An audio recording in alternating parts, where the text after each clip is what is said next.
తనకు బంధుత్వం ఉన్న ఈనాడు ఆ మార్గదర్శి నేరాలను బయట పెట్టారు అని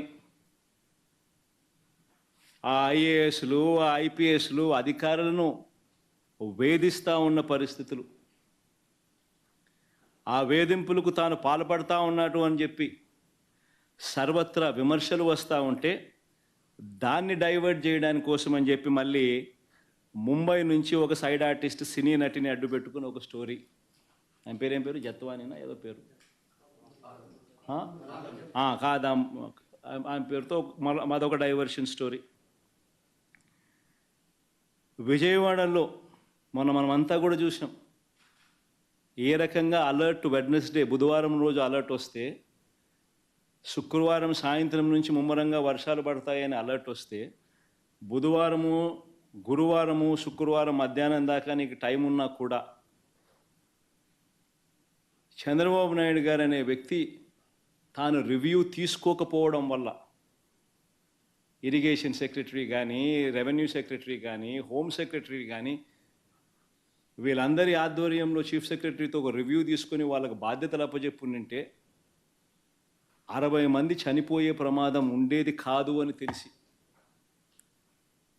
ఇరిగేషన్ సెక్రటరీ ఫ్లడ్ కుషన్ తాను ఏర్పాటు చేసేవాడు, రెవెన్యూ సెక్రటరీ రిలీఫ్ క్యాంపులు తాను ఏర్పాటు చేసేవాడు, హోమ్ సెక్రటరీ లోతట్టు ప్రాంతాల్లో ఉన్న ప్రజలను రిలీఫ్ క్యాంపులకు షిఫ్ట్ చేసి ఉండేవాడు.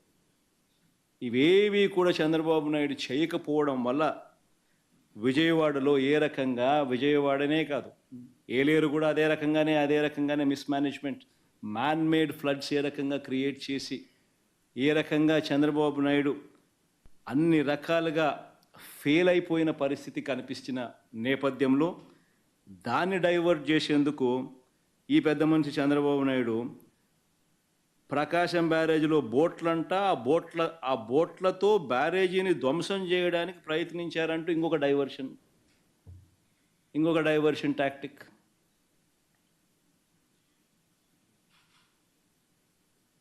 అసలు ఆ బోట్లన్నీ అక్కడ ఎందుకున్నాయి? ఆయన చేస్తూ ఉన్న ఇసుక మాఫియాలో భాగంగా ఆ బోట్లు ఆయన అక్కడ పెట్టుకున్నాడు. ఈ వాటర్ ఫ్లోకు బోట్లు కొట్టుకొని వచ్చాయి. మరి ఆయన 4 నెలల కాలంలో ఆయన పెట్టుకున్న బోట్లు కొట్టుకొని వచ్చి ఆ బోట్ల వల్ల ప్రకాశం బ్యారేజీ మునిగిపోతుందంట. అది ఇంకొక డైవర్షను.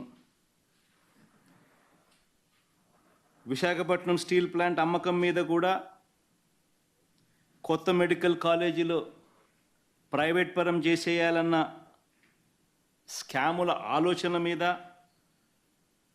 వాటి మీద కూడా ఆందోళన జరుగుతూ ఉంటే ముగ్గురు సీనియర్ అధికారుల మీద సస్పెన్షన్ వేటు వేస్తూ అది ఇంకొక డైవర్షన్.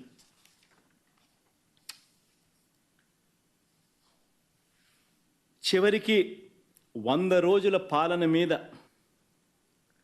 చంద్రబాబు నాయుడు గారి 100 రోజుల పాలన మీద దృష్టి పెట్టేసరికి ఇప్పుడు తిరుమలకు వచ్చే నెయ్యి కల్తీ జరిగిందంటూ ఇంకో డైవర్షన్.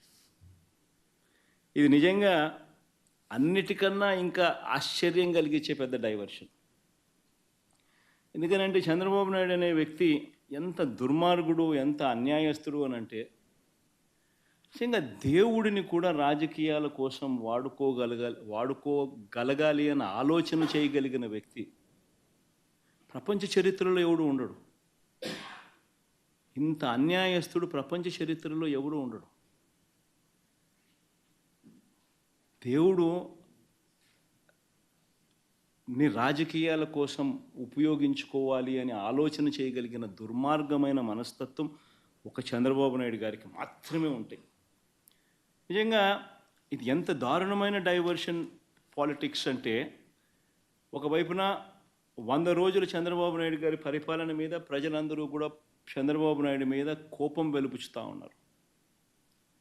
ఏమైనా మా సూపర్ 6లు, ఏమైనా మా సూపర్ 7లు అని చెప్పి ప్రజలు నిలదీస్తూ ఉన్నారు. ఇలాంటి నేపథ్యంలో ప్రజల మనసును డైవర్ట్ చేసేందుకు చంద్రబాబు నాయుడు చేస్తా ఉన్న అతి దుర్మార్గమైన ఆలోచన ఈ